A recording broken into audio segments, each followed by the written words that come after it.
지혜와 지식은 겉으로 보기에는 비슷한 것 같지만 분명히 서로 다른 뜻을 가지고 있는 단어입니다. 지식은 주로 책을 통해 습득을 하게 되죠. 책을 읽으면서 사물에 대한 많은 정보들을 아는 것, 이것을 우리는 지식이라고 부릅니다. 반면에 지혜는 삶의 경험을 통해서 배우는 것이라 할 수 있죠. 물론 지식을 사용하기도 하지만 주어진 상황을 잘 판단하고 올바르게 행동하는 것, 이것을 바로 우리는 지혜라고 부르는 겁니다. 어떤 분이 지혜와 지식을 벽돌과 설계도에 이렇게 비유를 했는데 참 그럴듯하다라는 생각이 들었습니다. 지식은 마치 벽돌과 같다라는 거죠. 벽돌은 건물을 짓는 데 있어서 가장 기본적인 재료입니다. 벽돌 없이 어떻게 건물을 지을 수 있습니까? 하지만 그렇다고 벽돌만 잔뜩 쌓아 놓는다고 그것이 건물이 되는 것은 아니지 않습니까? 여기에 설계도가 필요한 거예요. 이게 지혜예요, 지혜. 건물을 지으려면 설계도가 있어야 그 설계도를 보고 벽돌을 쌓고 쌓아서 안전하고 아름답게 건물을 완성할 수 있다라는 것이죠. 성경도 지혜와 지식을 서로 별개의 것으로 기록을 하고 있는데요, 고린도전서 12장 8절 말씀에 이렇게 기록되어져 있습니다. 어떤 사람에게는 성령으로 말미암아 지혜의 말씀을, 어떤 사람에게는 같은 성령을 따라 지식의 말씀을. 성령으로 말미암아, 성령을 따라, 이게 다 성령의 은사를 이야기하는 겁니다. 성경에 보면 성령의 열매가 총 9가지가 있다라고 기록이 되어져 있죠. 그런데 오늘 고린도전서 12장에 보면 성령의 은사도 9가지다 이렇게 소개가 되고 있는데, 그 9가지 은사 중에 맨 처음 나오는 게 지혜의 은사, 그 다음에 지식의 은사라는 겁니다. 우리 가운데도 이 은사를 가지신 분이 많이 계세요. 어떤 분들은 성경을 읽으면서 때로는 어려울 수 있을 것 같은데 그 말씀을 잘 깨닫는 분이 계십니다. 이것은 지식의 은사예요. 머리가 좋은 것과는 좀 달라요. 지식의 은사를 주셔서 말씀을 깨닫는 것이죠. 그런가 하면 어떤 분들은 그 깨달은 지식을 가지고 자기의 삶에 얼마나 정확하게 적용을 잘 하시는지, 그 삶으로 얼마나 바르게 실천하시는지, 이분은 지혜의 은사를 가지신 분입니다. 그러니까 지식은 머리로 깨닫는 깨달음이라면 지혜는 삶으로 적용하는 행함이라고 할 수 있습니다. 사실 이 두 가지 은사가 다 성령께서 주시는 은사이기 때문에 이 둘 사이에 뭐가 더 중요하고 덜 중요하고 우리가 그것을 이야기할 수 없는 부분이죠. 사실은 지식도 중요하고 지혜도 중요합니다. 뭔가 말씀을 알아야 그 말씀대로 살아갈 것 아니겠어요? 하지만 말씀을 머리로만 잘 알고 있다고 해도 그걸로는 부족해요. 깨달은 말씀을 삶으로 적용하지 않는 지식, 이것은 죽은 지식에 불과하기 때문입니다. 오늘 저는 지혜에 대해서 함께 좀 말씀을 나누려고 하는데, 오늘 읽은 이 본문 말씀이 바울이 지혜에 대해서 권면하는 말씀이기 때문입니다. 이걸 어떻게 알 수 있느냐? 오늘 본문에 보면 바울이 이렇게 이야기해요. 어떻게 행할지를 자세히 주의하여, 이렇게 말합니다. 어떻게 행할지를, 이게 지혜에 대한 말씀이라는 걸 알 수가 있죠. 오늘 여러분들이 읽은 본문을 이렇게 읽으시면서 느끼셨는지 모르지만 오늘 본문의 구조는 약간 특이합니다. 뭐가 특이하냐? 분명히 바울이 이렇게 살아라 라고 그렇게 명령을 내렸는데 그 앞에 이렇게 살지 말라라고 하는 이 금지 명령이 먼저 나온다라는 거예요. 성경이 다 그렇지는 않아요. 특별히 이 구절이 그런 것 같아요. 지혜 있는 자가 되라, 이 말만 해도 무슨 말인지 다 알아들어요. 그래, 지혜 있는 자가 되어야지. 그런데 바울이 이 말 하기 이전에 너희는 지혜 없는 자가 되지 말아라, 이 말을 한다라는 거예요. 어떤 면에서는 같은 말의 반복이에요. 그런데 이 말을 하고 있다라는 거죠. 이 말씀만이 아니라 그 뒤에 본문도 다 마찬가지예요. 그러면 바울이 왜 이렇게 같은 이야기를 하지 말라 하고 또 하라 하고 반복을 했을까? 여러분, 그 이유가 무엇인지 우리가 한번 고민해 봐야 되는 것 아닙니까? 그 이유는 바로 이것입니다.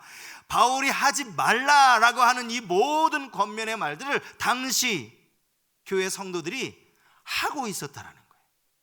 하지 말라는 것을 그들이 삶에서 행하고 있었다라는 거예요. 그러니까 바울이 그쪽으로 가면 안 돼 라고 말하는 거예요. 하지 말라가 그거 아닙니까? 아, 거기 잘못됐어 라고 말하는 거죠.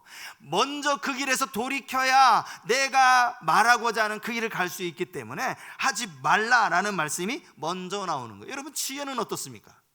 여러분이 생각하시기에 이 세상 사람들 다 지혜롭게 살아간다, 그렇게 여러분 느껴지십니까?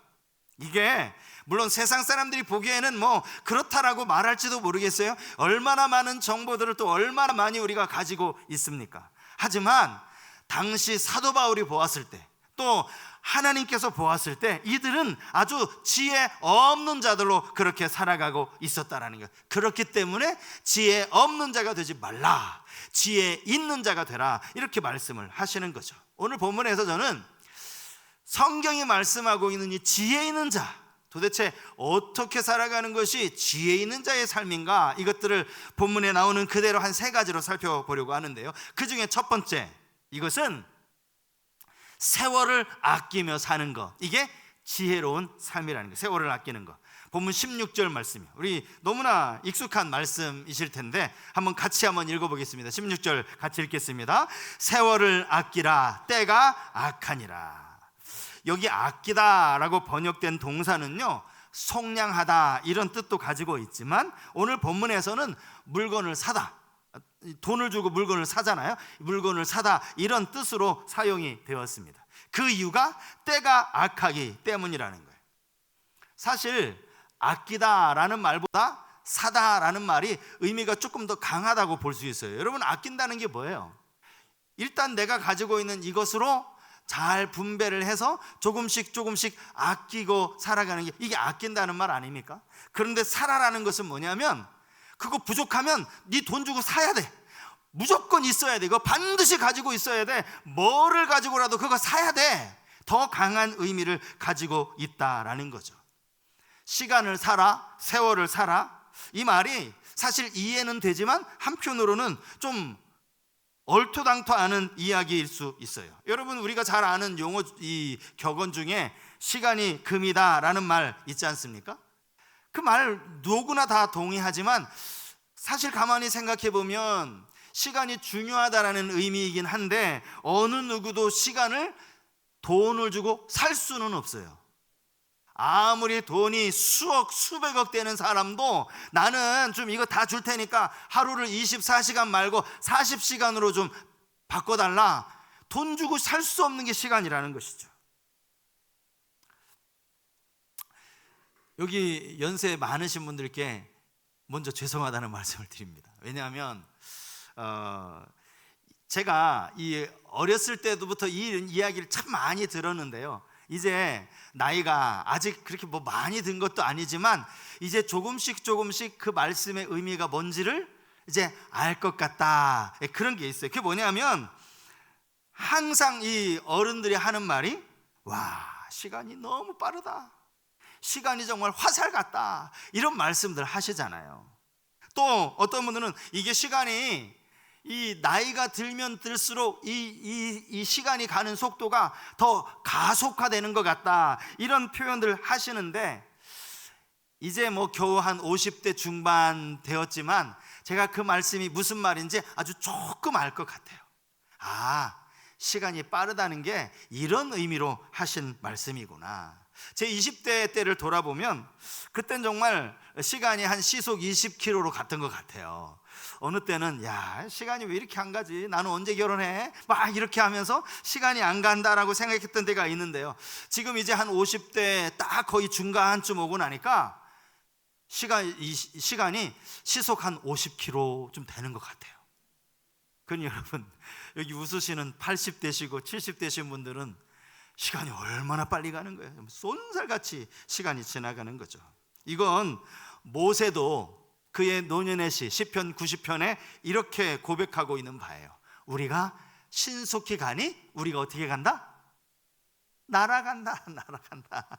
슉 날아간다는, 우리 인생이 그렇다라는 거예요. 하지만 여러분, 이 말씀을, 세월을 아끼라는 이 말씀을 우리가 금방 늙고 금방 이 나이가 드니까 여러분들의 시간을 잘 규모 있게, 계획성 있게, 허투루 쓰지 말고 보람되게 쓰십시오, 그런 의미로 이 말을 한 건 아니죠. 여러분, 사도인 바울이 에베소 교회 성도들에게 뭐 이런 이야기를 굳이 옥중서신으로 썼겠느냐고요. 여기서 말하는 이 시간은 그런 의미의 시간이 아니라 어떤 면에서는 기회라는 뜻이 더 맞을지도 몰라요. 시간은 곧 기회이기 때문이죠.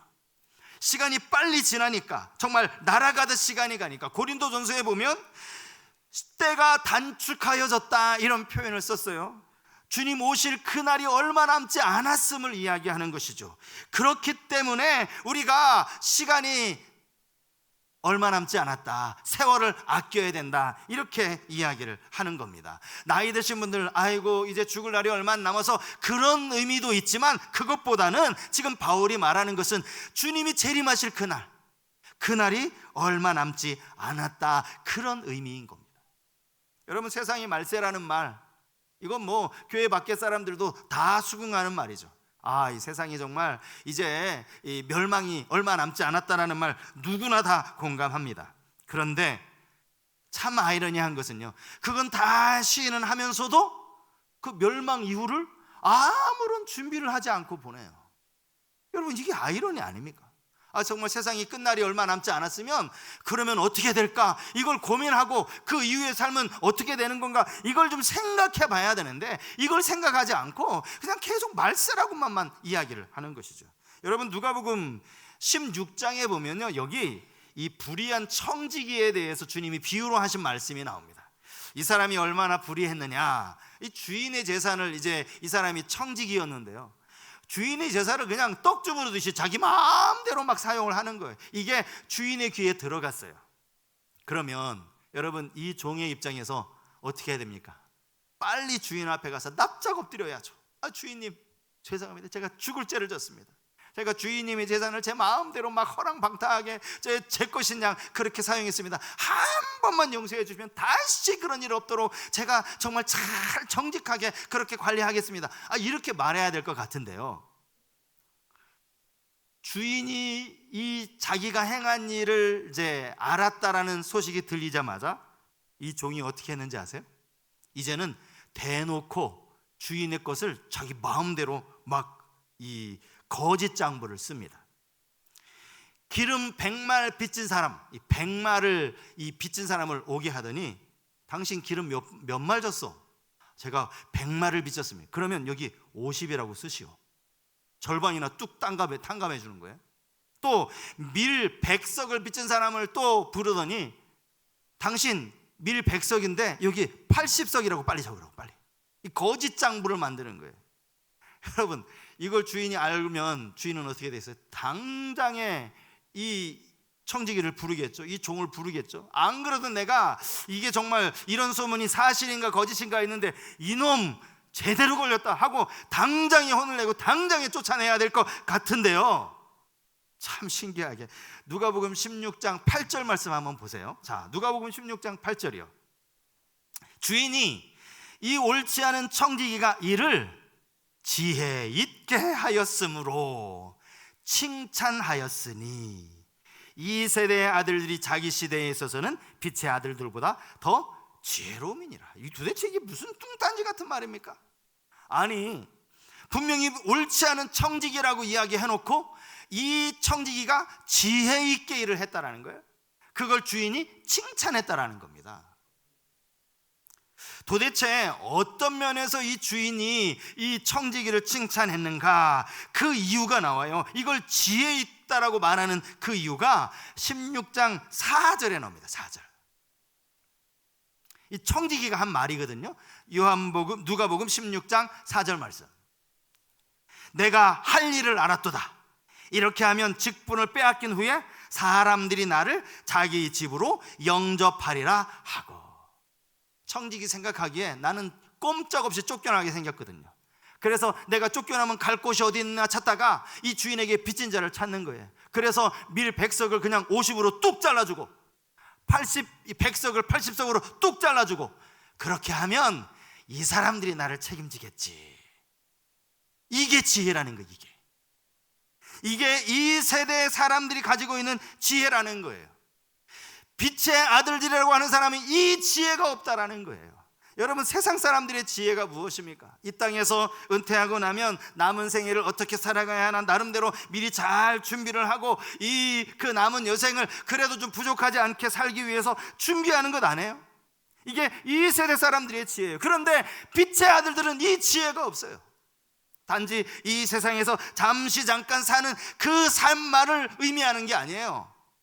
말세라고 말세, 종말이라고 종말. 주님 다시 오신 이후에 그 영원한 삶에 대한 아무런 준비도 하지 않고 살아가는, 이게 지혜 없는 자라는 사실이죠.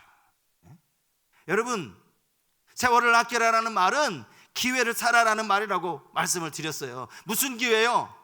아직 건강이 있을 때, 아직 봉사할 수 있을 때, 아직 기도할 수 있을 때 열심히 주를 위해 살고 영원한 나라를 바라보며 살라는 거예요. 이게 지혜라는 거예요. 지혜. 나는 그냥 노년에 통장 그거 말고요. 물론 그 지혜도 필요하지만 죽음 이후의 삶, 주님 다시 오시고 난 이후의 삶을 준비하는 그 지혜 말입니다. 그래서 우리가 세월을 아끼기 위해서는 우리 마음속에 이런 질문 하나 던져야 됩니다. 이것이 정말 나의 영혼을 보장해 주는 일인가? 이걸 질문해야 돼요. 이 일이 정말 주를 위한 일이고 이 일이 나의 영혼을 위한 일인가? 이 고민하는 사람이 지혜로운 사람이라는 거예요. 또 하나 지혜로운 삶은요, 주의 뜻을 이해하면서 사는 삶입니다. 주의 뜻을 이해하며 사는 삶. 본문 17절 말씀입니다. 그러므로 어리석은 자가 되지 말고 오직 주의 뜻이 무엇인가 이해하라. 여기에도 금지 명령 나오죠. 어리석은 자가 되지 말라. 제발 좀 어리석은 자가 되지 말라. 여기서 말하는 이 어리석다라는 것은요, 지각이 없다, 생각이 없다, 그런 뜻입니다. 이게 단순한 무지가 아니에요. 그냥 자기 생각에 갇혀 있는 사람, 이게 지혜가 없는 사람이라는 거, 어리석은 사람이라는 거죠. 누가복음에 보면요, 하나님이 이 어리석은 자여라고 말씀하시는 이 말씀이 딱 한 군데 나옵니다. 하나님이 직접 어리석은 자야, 야 이 어리석은 사람아 말씀하시는 장면이 나와요. 그게 어딘가 하면 누가복음 12장 20절 말씀인데요, 한번 보십시오. 하나님은 이르시되 어리석은 자여, 오늘 밤에 내 영혼을 도로 찾으리니 그러면 내 준비한 것이 누구의 것이 되겠느냐 하셨으니. 하나님이 말씀하셨어요. 이 어리석은 사람아. 지금 누구를 향해 하신 말씀이냐? 이게 주님이 비유하신 말씀인데요, 이 부자 이야기를 하고 계시는 거예요. 이 부자는 땅이 많았던 것 같아요. 토지가 많았어요. 그리고 그 해에 특별히 풍년이 들었습니다. 그래서 이 곡식을 거두어서 이미 있는 창고에 다 저장을 했는데 이 곡식이 남는 거예요. 그래서 안 되겠다 싶어서 곡간을 새로 짓습니다. 더 크고 넓은 곡간을 짓고 그 안에 곡식을 다 집어넣고 마음 편히 말합니다. 이제 몇 년 동안 내가 편안히 살 수 있겠다, 이렇게 안심하고 있는 이 부자에게 주님이 어리석다라고 말하는 거예요. 하나님이 어리석다라고. 그게 뭐가 어리석은 일입니까? 이 사람이 부자가 된 게 뭐 남의 돈을 빼앗은 것도 아니고 하나님이 도우신 거 아니에요? 농사가 잘 됐어요. 그리고 농사가 잘 됐으니까 당연히 요즘으로 치면 그 은행에다가 돈 저금해 놓는 거 아니에요? 그건데 이 어리석다라고 말하는 거예요. 여기서 이 어리석다라고 말씀하시는 그 이유가 뭐예요?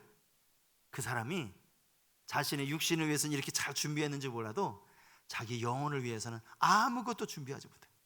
자기 영혼을 위해서 아무것도 준비하지 못한 거예요. 내가 오늘 밤 네 영혼 거두어가면 준비한 게 다 누구 거냐? 주님 그 말씀 하시잖아요. 여기 이해하는 사람, 그죠? 사실 이 부자는 그래도 이 땅에 사는 동안은 아마 풍족하게 살 거예요. 뭐 지금까지도 풍족하게 살아왔겠지만 말입니다. 여러분, 혹시 우리 가운데 이만큼 부자이신 분 계십니까? 우리 가운데 계세요?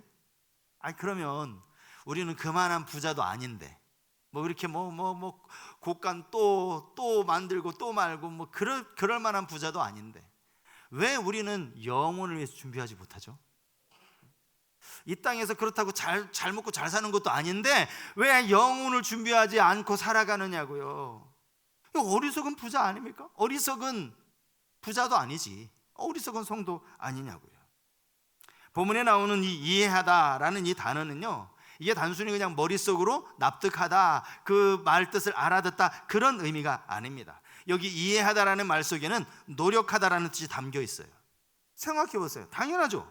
아니, 이 말씀이 무슨 말씀인지 머리로만 알고 있으면 내가 다 이해했습니다. 주님, 그런 말씀에 내가 다 이해했어요. 알겠어요. 그리고 삶이 바뀌어지지 않으면 그 이해가 무슨 소용이냐고요. 여기 이해하다라는 이 말 속에는요, 그 말씀대로 내가 열심히 노력하는 거, 내가 애쓰는 거, 몸부림치는 거, 이게 담겨 있다라는 거예요. 로마서 12장 2절 말씀에 이런 말씀이 나옵니다. 너희는 이 세대를 본받지 말고 오직 마음을 새롭게 함으로 변화를 받아 하나님의 선하시고 기뻐하시고 온전하신 뜻이 무엇인지 분별하도록 하라. 여기도 말고라는 또 부정명령이 나왔나요? 이 세대 본받지 말고 하나님이 기뻐하시고 하나님이 선하시고 하나님의 온전하신 뜻이 무엇인지를 잘 분별해라. 이 분별하라는 말도 그 뜻을 따라 행하라라는 것입니다. 주의 뜻이 무엇인지 이해하기 위해서 두 번째 우리 스스로 던져야 할 질문이 있어요. 이 질문이 뭔가 하면, 과연 주님은 이런 상황에서 어떻게 하실까? 옛날 아주 유명한 베스트셀러가 된 책 있잖아요. 예수라면 어떻게 하실까? 주님이라면 이런 상황에서 어떤 걸 선택하실까? 주의 뜻을 이해하는 것이 바로 이런 질문을 던지는 겁니다. 끊임없이 여러분 처해진 상황 가운데 주님이라면 어떻게 하셨을까? 주님이 나라면 지금 어떤 결정을 내리실까? 이것들을 고민하시는 그런 지혜로운 성도님들 되실 수 있기를 바랍니다. 그런가 하면 마지막 세 번째는요, 지혜 있는 자의 삶. 이것은 성령의 충만함으로 사는 삶이, 성령의 충만함으로 사는 삶. 18절 말씀 우리 한번 같이 읽어보시겠습니다. 18절 같이 읽겠습니다. 술 취하지 말라. 이는 방탕한 것이니 오직 성령으로 충만함을 받으라. 예전에 어떤 분이요, 이 구절을 가지고 막 서로 두 사람이 막 논쟁하는 걸 제가 본 적이 있어요. 뭘 가지고 논쟁하냐 보니까 여기 술 가지고 논쟁하는 거예요. 야 봐라, 술 취하지 말라고 그랬잖냐. 술 마시는 건 취하는 거 아니야. 술을 마시되 취하지 않게만 마시면 돼. 한쪽에서 이렇게 이야기하니까 또 다른 쪽에서 야, 이게 취하지 말라가 영어로 드링크야, 드링크. 마시는 것도 다 해당되는 거야. 술 취하지 말라는 이야기가 아니라 아예 술을 마시지 말라는 그런 이야기야. 두 분이 막 싸우더라고요. 여러분, 둘 중에 뭐가 맞습니까? 대답을 못 하시네. 사실요, 이 본문은 술에 대한 이야기가 아니에요. 술에 대한 이야기는 언제 기회가 있으면 제가 이 술에 대해서 정말 성경이 말씀하신, 바울이 말한 아주 중요한, 우리가 술을 마시지 말아야 되는 중요한 말씀을 언제 기회가 있으면 말씀을 드리겠지만, 오늘 본문은 적어도 술에 대한 이야기가 아니에요. 이게 술 마셔도 된다, 취하지만 않으면 된다, 그런 이야기가 아니라고요. 바울이 지금 말하려고 하는 핵심은 성령 충만이에요. 성령 충만. 성령으로 충만한 모습이 술 취한 모습과 어느 정도 비교가 되고 또 대조가 되기 때문이라는 거죠. 여러분, 술에 취한 모습이 어떤 모습입니까? 비틀비틀거리고 그냥 뭐 전봇대가 나한테 덤벼들고 뭐 그런 거 아닙니까? 왜 모른 척 하세요? 성령으로 취한 삶, 성령으로 충만한 삶도 바로 그러한 삶이라는 거예요. 성령이 이끄는 대로 살고 성령이 움직이는 대로 그렇게 살아가는 삶. 우리가 성령에 대해서 또 오해하고 있는 게 하나가 있는데요, 우리 예전에 늘 불렀던 이 찬송가요, 불길 같은 성신여 불로 충만하게 하소서. 그래서 성령 충만하면 마치 그냥 목소리도 커져야 되고, 성령 충만하면 방언도 해야 되고 그걸 그렇게 오해하는 분들도 계시더라고요. 여러분, 그거 아닙니다. 그 사람이 이렇게 막 큰 소리로 기도한 건 성령 충만해서 그런 게 아니에요. 그분 안에 간절함 때문에 그런, 뭔가 사정이 있는 거예요. 성령 충만은 성령께서 내 삶을 인도하는 삶이에요. 성령이 이끄시는 대로 살아가는 삶이 성령 충만이라는 거예요. 앞에서도 바울이 또 금지 명령을 해요. 술 취하지 말라. 이 말라라는 명령을 바울이 왜 꼭 앞에다 갖다 붙였냐고요? 그렇게 사는 사람이 많으니까. 온 세상에 술에 취해 살아가는 사람이 많아요. 여기 술 취한 삶은 방탕한 삶을 말합니다. 그 마음에 하나님이 계신지 안 계신지 믿는 사람들조차 방탕하며 살아가는 사람이 너무 많다라는 거예요. 그래서 술 취하지 말고 성령의 충만함을 받으라, 이렇게 권면을 하는 것이죠.